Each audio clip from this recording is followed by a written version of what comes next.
कागजा चाहिए ना इसके लिए। भाई कब वैकेंसी आएगी, आएगी नहीं आएगी, उसमें भी ये तैयारी तो सांप सीढ़ी वाला गेम है।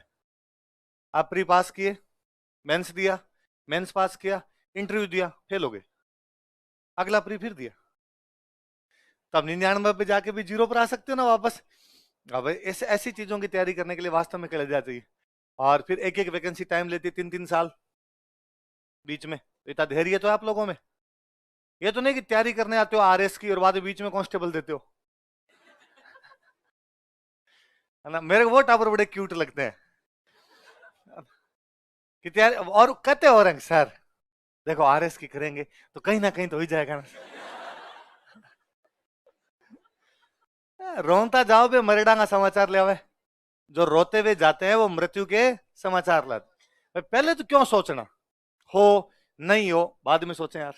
पहले तो अपने मन में तो कम से कम धार के चले कि अपने को बनना क्या है, आरएसी बनना। दूसरे वाले एग्जाम अपने को देने नहीं, नहीं हो तब देख लेंगे यार, कोई दूसरा दे लेंगे।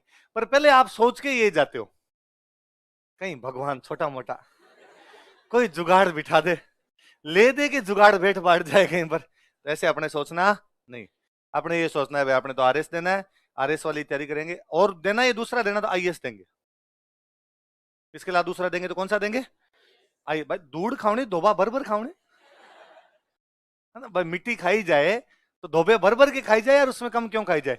और फिर इससे वो तो हमारे एक साथी थे, सीनियर थे, तो वो हंसते कि यार मैंने 12th करते एनडीए का एग्जाम दिया। एनडीए होता है कि मैं उसमें फेल हो गया, तो फिर मैंने बीए की और बीए करके मैंने सीडीएस दिया, वापस फेल हो गया मैं उधर। तो फिर मैंने आरएस के एग्जाम दिए, तो आरएस में कभी प्री फेल हुआ, कभी मेंस में फेल हुआ, कभी इंटरव्यू में फेल हुआ। फिर मैंने आईएएस दिया, फिर आईएएस में मैं प्री फेल हुआ, मेंस फेल हुआ, इंटरव्यू फेल हुआ। तुम भैया अब तो खत्म ही हो गया एग्जाम, अब आपको यूएनओ वैकेंसी निकाल दे तो दे दूंगा, इसके अलावा दूसरा तो एग्जाम मुझे देना, या कोई मंगल ग्रह पे पोस्टिंग आ जाए कहीं पे, उधर का वैकेंसी निकल जाए। धरती के जीते एग्जाम हो सकते थे वो तो मैंने दे ली। ये बड़ा जुनून हो तब तो पार पड़े। और बीच में थोड़े दिन तैयारी की, बीच में थोड़े दिन बाद में बच्चे कई एबसेंट मिल रहे, जैसे आज आपका बैच भरा हुआ है, सीट ही नहीं मिलती नए नए जब आते हो, थोड़े दिनों के बाद में आपको सीट वीट आराम से मिलने लग जाती है, क्योंकि कईयों को बहुत जल्दी मोक्ष प्राप्त होती है। हाँ, ब्रह्म ज्ञान बहुत जल्दी होता है। देखो कुछ नहीं रखा हुआ है, जीव के जंजाल है साहब फालतू के, क्या कोचिंग वोचिंग में क्या पढ़ा है, आरएस आईएएस सब चलता रहता है, अपने आप ही हो जाएगी चीजें, तो आपको सीट वीट आराम से मिलने लग जाती है। फिर अचानक कई बार कोई कोई बच्चा महीने भर नहीं दिखा हमें, और महीने भर बाद में दिख जाता है, या वो खुद ही हमारे पास आ जाता है कि सर वो महीने भर अपसेंट था, ये सब्जेक्ट छूट गया, ऑनलाइन दे दो ऑफलाइन दे दो, ऐसा कुछ ना कुछ शिकायत लेके आ ही जाता है, या अपना आग्रह लेके आ जाता है। तो कहाँ था तू महीने भर, तो फिर मुस्कुराता है कहाँ चले गए, अरे सर मैं तो नहीं भरना चाहता था, पापा ने जबरदस्ती भरवा दिया था। क्या सर वो सेकंड ग्रेड आई हुई थी ना सर, वो एग्जाम कैसा हुआ, अच्छा तो वो भी नहीं हुआ। दो नावों की सवारी कभी भी एक नाव वाली सवारी। तैयारी तो फिर इसी चीज की जाए, इसी की तैयारी की जाए, वरना जो सिंसियर ढंग से केवल आरएस वाली तैयारी करते हैं ना, उनके तो दूसरों में अपने आप ही हो जाते हैं सिलेक्शन, आपको उनकी अलग से तैयारी करने की आवश्यकता पड़ती नहीं। और जो इधर सिंसियर नहीं होते, जो बीच में ये पढ़ते भी रहते हैं, कई बच्चों को होता है कि दिन में तो कोचिंग तो कर लेंगे आरएस की, शाम को घर पे आगे पढ़ेंगे सेकंड ग्रेड का, है ना, या घर पे आगे को दूसरे एग्जाम की पढ़ेंगे, उनके दोनों तरफ ही नहीं होते। वरना मैं एग्जाम्पल बताऊं, यहाँ पहले सर पढ़ाते भी थे अपने, जेठू सिंह जी सर थे, मेरे साथ पढ़े हुए, बाद में पढ़ाया भी करते थे। 2010 में आरएस का एग्जाम दिया, उससे पहले वो ग्राम सेवक थे। ग्राम सेवक थे तो इंटेलिजेंट तो थे, पर भाई जल्दी नौकरी लग गई आपकी, बीएससी करते ही नौकरी लग गई।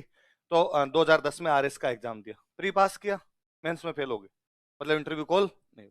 पर साथ में सोचा कि यार उधर ग्राम सेवक में थोड़ा टाइम ज्यादा लगता है, थोड़ी ऐसी सर्विस पकड़ ली जाए जिसमें थोड़ा अपने को टाइम मिल जाए पढ़ने के लिए ज्यादा। तो थर्ड ग्रेड टीचर का एग्जाम दिया, उसमें सिलेक्शन हो गया। कहा ठीक अब अपने को पढ़ाई का टाइम मिल जाएगा। 2012 में वापस आरएस आया, वापस उन्होंने आरएस दिया, आरएस में वापस नहीं हुआ, प्री पास हुआ, मेंस के अंदर वापस सिलेक्शन हुआ, इंटरव्यू कॉल नहीं हुआ। उधर सेकंड ग्रेड आई हुई थी, यूं ही वो एग्जाम दिया, उधर सेकंड ग्रेड में सिलेक्शन हो गया उनका। 2013 में वापस आरएस दिया, इस बार मेंस पास करके इंटरव्यू दिया, लेकिन इंटरव्यू के बाद सिलेक्शन नहीं, उधर फर्स्ट ग्रेड में हो गया। 2016 में वापस आरएस दिया, इधर वापस इंटरव्यू कॉल आया हुआ है, इधर आरएस का इंटरव्यू देना, इंटरव्यू दे दिया, रिजल्ट अभी आना बाकी है, उधर कॉलेज लेक्चरर में हो गया। वो तो इधर आरएस में सिलेक्शन हो गया, वो डिप्टी 56 रैंक आई और डिप्टी लग गए। और वो यही चाहते थे कि मुझे पुलिस में जाना है, पुलिस मिल गई। यदि वो उधर रैंक नहीं है या पीछे रह जाए तो उधर कॉलेज लेक्चरर ज्वाइन करे। तो मैं उनको हंसता रहता हूँ, फिर इससे आगे कहाँ जाते आप?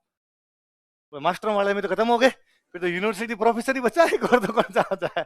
बढ़िया रहा, कम से कम आपका सिलेक्शन हो गया, वरना एक सीट उधर और चली जाती है आपकी तो आप और ले जाते। और मैंने कभी उनको उन एग्जाम की तैयारी करते नहीं देखा। तैयारी हमेशा आरएस वाली करते। कोई पूछता किसकी कर रहे हो तो भी आरएस की कर रहा हूँ, और आरएस की कर रहे हैं तभी रिजल्ट आ रहा है। इंटरव्यू दे के आ रहे हो तो वहां तक पहुंच रहे हो, इसका मतलब तैयारी तो कर ही रहे हो। फालतू में नहीं जा रहे वहां पर। कोई एक आधे सब्जेक्ट में कम रह जाते कई बार, क्योंकि ये समीकरण है। कई बार वो समीकरण सबकी सही बैठ जाती है, उनके सिलेक्शन हो जाते हैं। एक आधा समीकरण में ऊपर नीचे लोचा हो गया, या तो रैंक पीछे आ जाएगी, आप मेरिट से बाहर हो जाओगे, इतना से फर्क रहता है। आई बात समझ में? तो अपने तैयारी केवल किसकी करनी है, और इसके अलावा देना पड़े तो आईएएस। अरे बोलो सही, वो तो आपके मुंह से ही नहीं फूटता। आप खुद ही कहते सर इतनी औकात नहीं है सर। कोई आदमी खुद को लिमिट कैसे कर सकता है, उसका एग्जाम्पल विद्यार्थी आजकल। कि मैं जब कहता हूं कि भाई आरएस वाला बैच ज्वाइन कर रखा, आईएएस भी दे देना, स्टूडेंट खुद ही कहता है नहीं सर मेरी औकात मैं जानता हूं। कहां कहां देखी खुद की औकात इतनी, है ना? आप तो उल्टा ये बोला कीजिए, कोई पूछे किसकी तैयारी करते हो तो कि सिविल सेवा की। किसकी करते हैं? सिविल। और सिविल सेवा में दोनों आते हैं, स्टेट का होता है आरएस और सेंटर का होता है अपना आईएएस। दोनों चीजें सेम तैयारी है, कोई अंतर नहीं होता है। ये केवल मन की वहम है कि अपने को आरएस देना है, वो वाला अपने को नहीं देना। उल्टा मैं कहता हूं आरएस में ज्यादा पढ़ते हो, आईएएस में कम पढ़ते हो। इधर राजस्थान जी की ओर पढ़ना पड़ता है, उधर वो पढ़ना ही नहीं पड़ता। उधर बिना राजस्थान जीके के हो जाता है। मैंने खूब सारे बच्चे देखे जो आरएस वाले बैच में पढ़े, आरएस में सिलेक्शन हुआ ही नहीं, सिलेक्शन हुआ आईएएस में। मैंने खूब सारे बच्चे देखे जो आईएएस वाले बैच में बैठे, उधर सिलेक्शन नहीं हुआ, सिलेक्शन हुआ उनका आरएस में। तो इससे कोई फर्क नहीं पड़ता कि आप कौन सा बैच ज्वाइन करते हो। हमने तो फिर कई बार स्टूडेंट कहता है सर ऐसे फर्क नहीं पड़ता तो आपने आईएएस की फीस ज्यादा क्यों रख रखी है? मगर नहीं रखें तो बैच नहीं बने ना। आईएएस की फीस ज्यादा रखते हैं तो फिर बच्चों को लगता है आईएएस में कुछ ना कुछ अलग पढ़ा रहे हैं।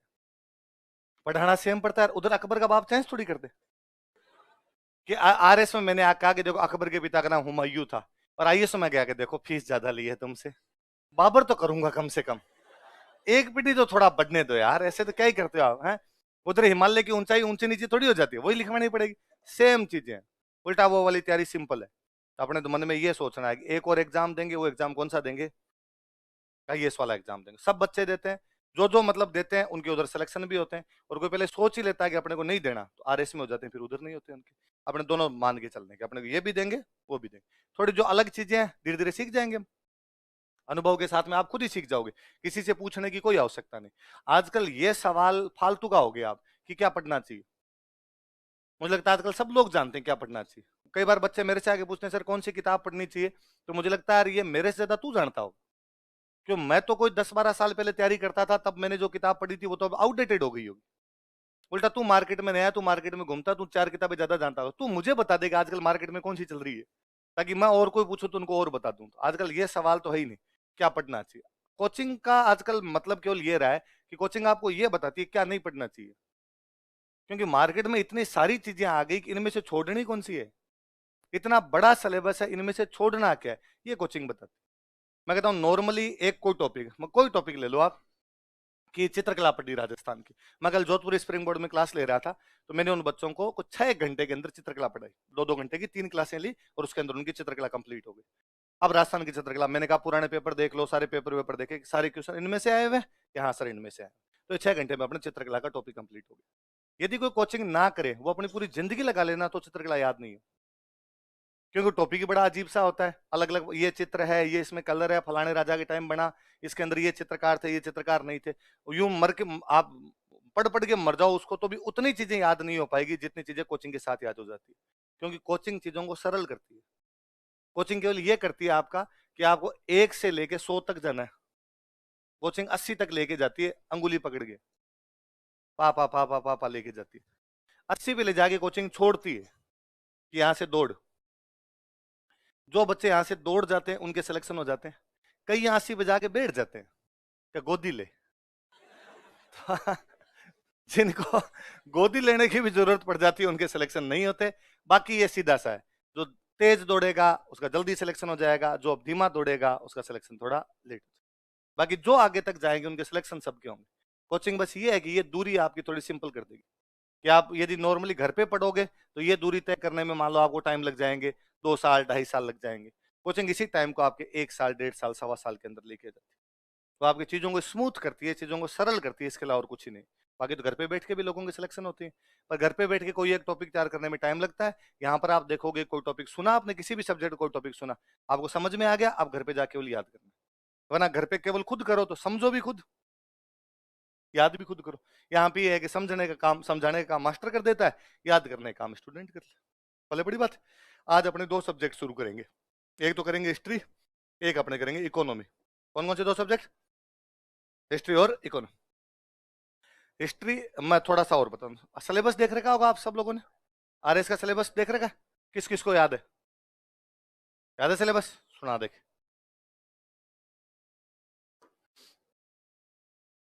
ना प्री का बता यार, पहले प्री होता है कि मेंस? हाँ। हाँ, क्या उसमें टॉपिक बता।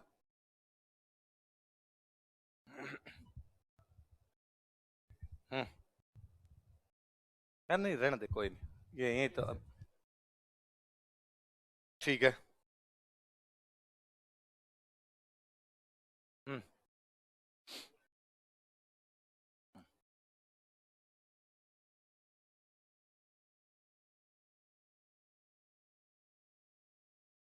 हम्म। हम्म। हम्म। हम्म। हम्म।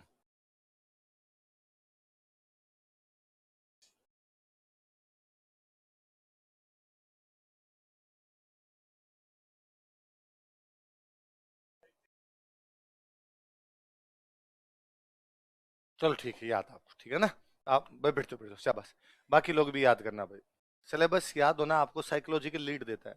जब सिलेबस याद होता है ना, तो आपको ये समझ में रहता है कि यार कितने टॉपिक पढ़ लिए और कितने टॉपिक पढ़ने, वरना हम धूल में लठ मारते रहते हैं। तो हमेशा एक काम करना है कि जब भी कोई सब्जेक्ट पढ़ो, उसका पहला पन्ना हमेशा खाली छोड़ना। आज आप राजस्थान जी के अपने शुरू करेंगे तो पहला पन्ना खाली छोड़ देना, घर पे जाके सिलेबस लिखना। अगले बैच में इकोनॉमी पढ़ो तो पहला पन्ना खाली छोड़ना, घर पे जाके सिलेबस लिख और याद करना एग्जैक्टली क्या क्या पॉइंट है, ताकि मास्टर पढ़ाए तो भी अपने को पता रहेगी, पढ़ा तो वही रहा है ना जो सिलेबस में है। वरना कई बार कोई मास्टर टाबरों कुछ का कुछ ही पढ़ा जाता है, टाबर भी राजी हो लिए, तालियां पटक लिए, हंस लिए, और बाद में पता चला गया अरे सिलेबस में नहीं है। तो आपने इसको याद ही क्यों किया था फालतू में? इसलिए सिलेबस हमेशा आपको याद ही रहना चाहिए। मैं मोटा मोटा सा बताऊं, तो अपन जैसे हिस्ट्री पढ़ेंगे अपने ना, इस सिलेबस के अंदर, मैं हिस्ट्री भी छोड़ू, मैं इस सिलेबस में अपने 3 प्रकार की चीजें आती है।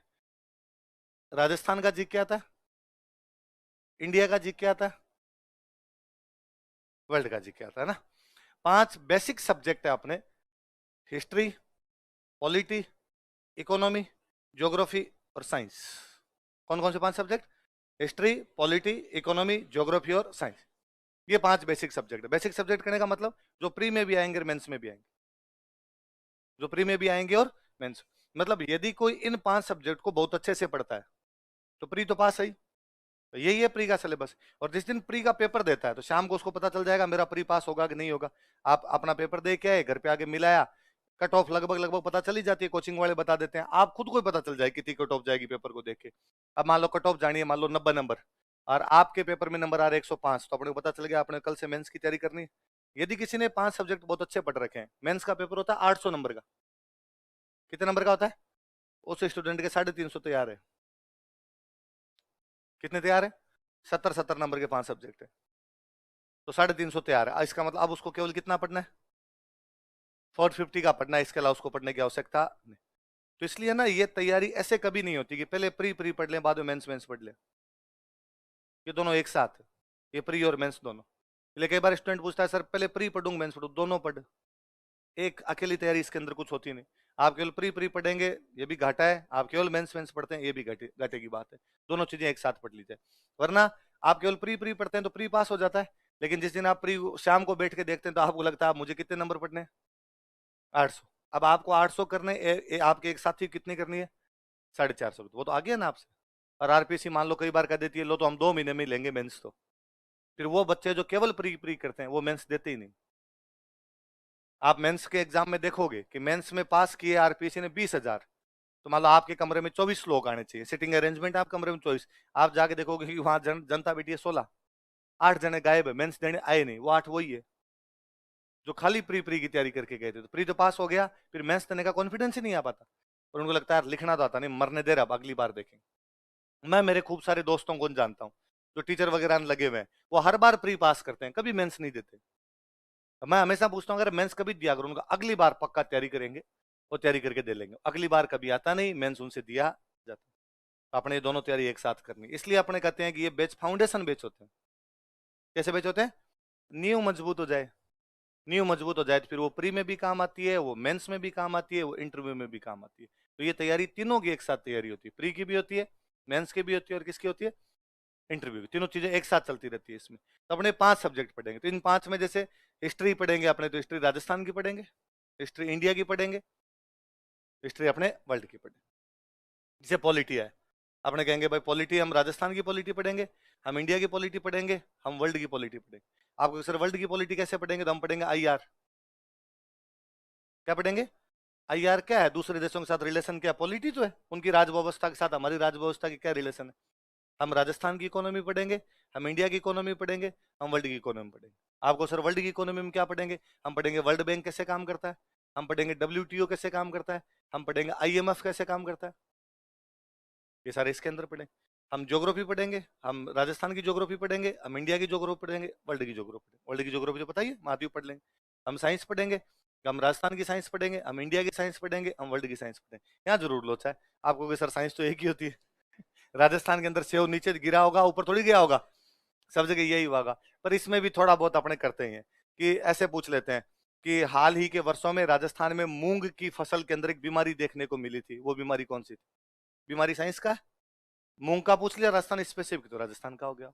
ना वो और पूछ लेंगे, राजस्थान में बकरियों की नस्ल सुधार के लिए एक केंद्र की स्थापना की गई है, वो केंद्र कहाँ स्थापित किया गया? पशुपालन साइंस का सब्जेक्ट है, वो केंद्र पूछ लिया तो साइंस की बात हो। ये का ये कोई वर्ल्ड का इस प्रकार की कोई चीज उठा के लिया जाएगा, तो उधर कम संभावना है, साइंस तो एक सी होती है। पर ये बेसिकली 4 सब्जेक्ट होते हैं जिनके अंदर हम राजस्थान भी पूछते हैं, इंडिया भी पढ़ते हैं, और क्या पढ़ते हैं अपने? वर्ल्ड। अच्छा, प्री वाला एग्जाम ये कहता है कि प्री वाले एग्जाम में क्वेश्चन आएंगे 150। कितने क्वेश्चन आएंगे? 150। इन 150 में से 55-60 क्वेश्चन राजस्थान के आएंगे। 55-60 क्वेश्चन किसके आएंगे? राजस्थान के आएंगे। इसका मतलब 1/3 पार्ट, 1/3 भाग जो होगा वो किसका होगा? राजस्थान। अच्छा, ऐसा क्यों किया हमने भाई, ये इतना ज्यादा राजस्थान क्यों लगा दिया? इसके 2 रीजन। पहला रीजन तो ये था कि बाहर वाले लोगों को आउट किया जा सके, यूपी बिहार उधर का कोई इधर एग्जाम देने ना आए, उनको आउट किया जा सके। क्यों? क्योंकि वहां के लोग ज्यादा जाएंगे तो हमारे लोगों को रोजगार कैसे मिलेगा? ये हर राज्य अपनी अपनी पॉलिसी अपनाता है। कल या परसों के अखबार की खबर थी कि तमिलनाडु सरकार ने कहा कि तमिलनाडु में नौकरी के लिए तमिल का पेपर पास करना अनिवार्य है। तमिल वाला पेपर पास करोगे तो हमारी नौकरी लगोगे, वरना हमारी नौकरी। हमने भी कहा कि लो साहब, हमारे वो भाषा वाला तो पास नहीं करना, लेकिन हम सवाल हमारे इतने पूछ लेंगे कि तुम वैसे ही पास नहीं हो पाओगे, तुम्हें प्री में फेल कर कुरा देंगे। पहले क्या, 2003 से पहले का आप कभी आरएस का रिजल्ट देखो, उसके अंदर आप देखोगे कि 1000 लोगों की वैकेंसी है, तो उसके अंदर 200-250 यूपी बिहार के लग गए। कारण था कि यूपी बिहार वाले लोगों में एक तो आईएएस की तैयारी का शुरू से ही हुआ करता था, वो आईएएस की तैयारी करते, सेम सिलेबस अपने आरएस का हुआ करता, उधर नहीं हुआ, इधर दिया, इधर उन लोगों के सिलेक्शन हो जाते। 2003 के बाद में अपने आरपीसी ने थोड़ा मोड चेंज किया, उसमें बेसिकली अपने एक चेयरमैन बने CR Chaudhary sir. CR Chaudhary एक चेयरमैन थे आरपीसी के, जो बाद में एमपी रहे थे नागौर से, और केंद्र में मंत्री थे पिछली गवर्नमेंट में, 2014 वाली जो मोदी गवर्नमेंट थी उसके अंदर। तो सीआर चौधरी सर ने ये क्वेश्चन ऐसे पूछने शुरू किए, यार आपने तो अपने राजस्थान के क्वेश्चन ज्यादा पूछ लिए जाए, अपने राजा महाराजाओं के क्वेश्चन ज्यादा पूछ लिए जाए। तो अपने राजा महाराजाओं को पूछने शुरू किए, कुंभा कौन सा वाद्य यंत्र बजाता था? तो अब कुंभा को याद नहीं उसने कौन सा बजाया होगा, तो राजस्थान वालों को याद नहीं हो तो बाद में यूपी बिहार वालों को तो कैसे याद हो?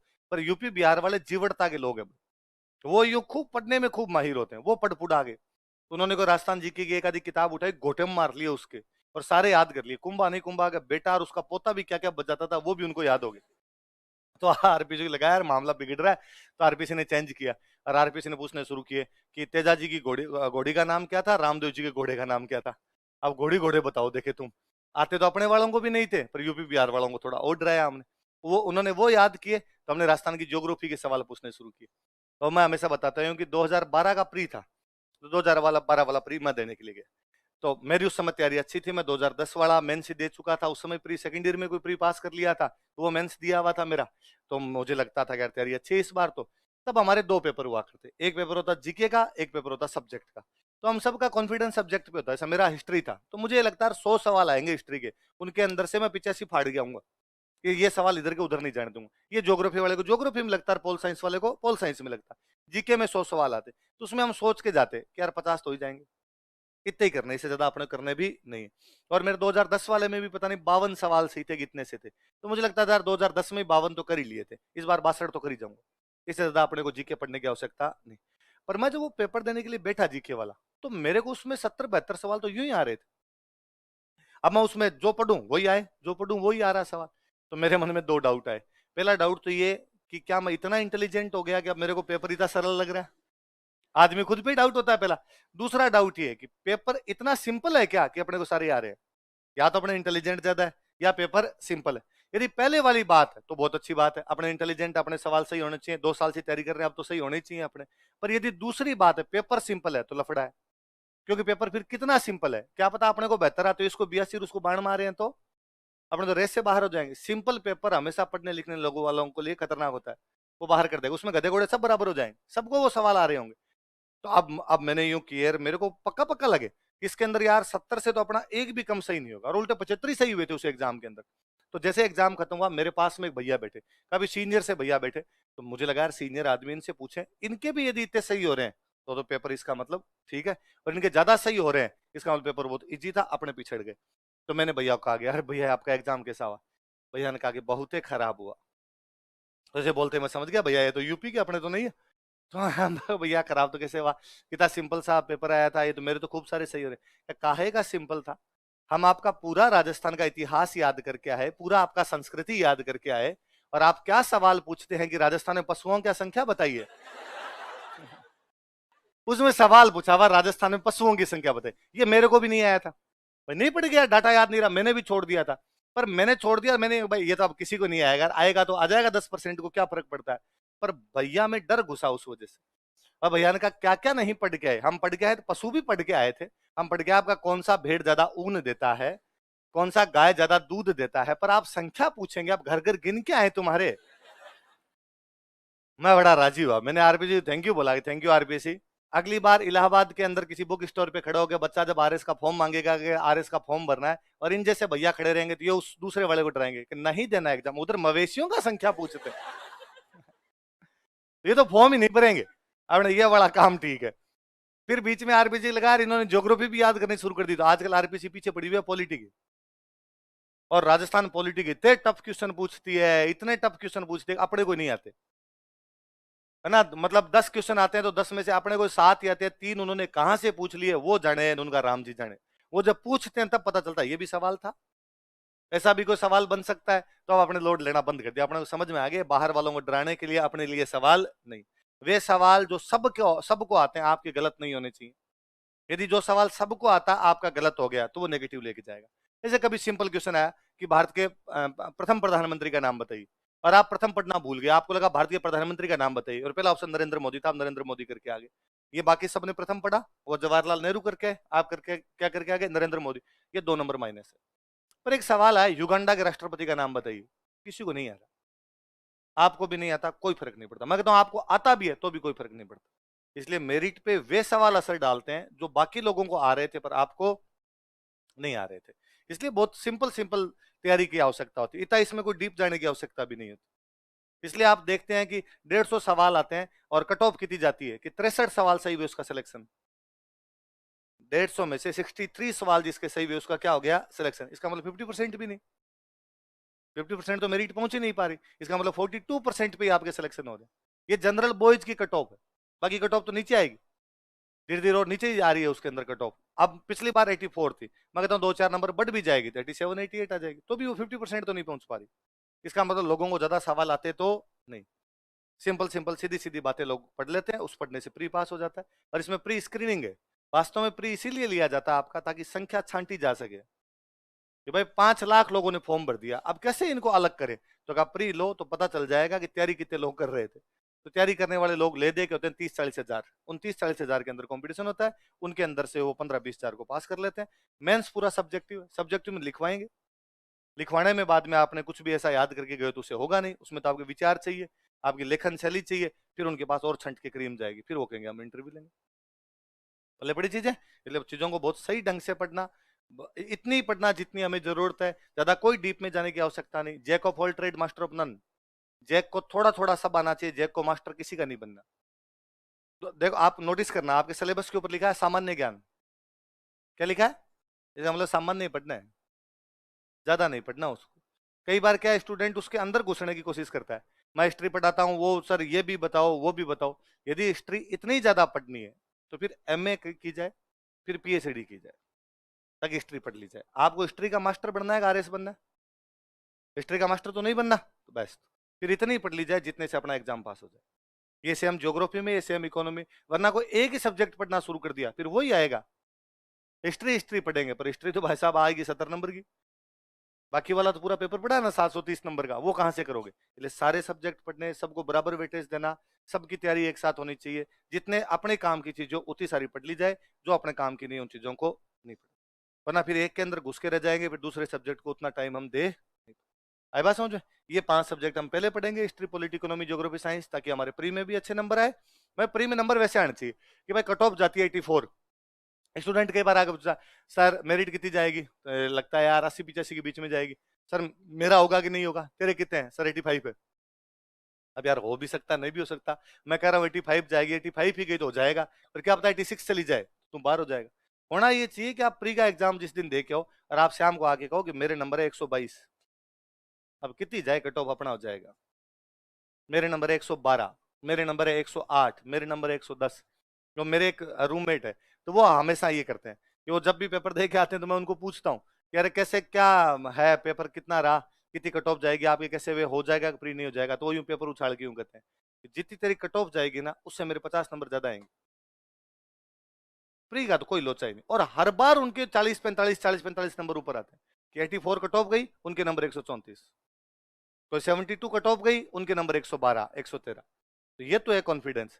और आप प्री का दे के और उसके बाद आप अदर झूल के अंदर हो, इसका मतलब आपने ढंग से तैयारी, तो ढंग से, और यदि प्री वाले ढंग से तैयारी की, ये नंबर 132 133 हो रहे हैं, 122 भी हो रहे हैं, 120 भी नंबर हो रहे हैं, इसका मतलब 5 सब्जेक्ट अच्छे पढ़े, ये 5 सब्जेक्ट अच्छे पढ़े, इसका मतलब आपको अब तैयारी कितनी करनी है? 350 नंबर की तैयारी आपकी कंप्लीट है। आई बात समझ में? तो आपने ये 5 सब्जेक्ट करेंगे तो इसमें अपने 5 में भी हिस्ट्री वाला पोर्शन लेंगे। मैंने बताया राजस्थान वाले पोर्शन ज्यादा आते हैं, तो अपने क्या शुरू करेंगे? राजस्थान, हेडिंग डालो राजस्थान का इतिहास, हिस्ट्री ऑफ राजस्थान।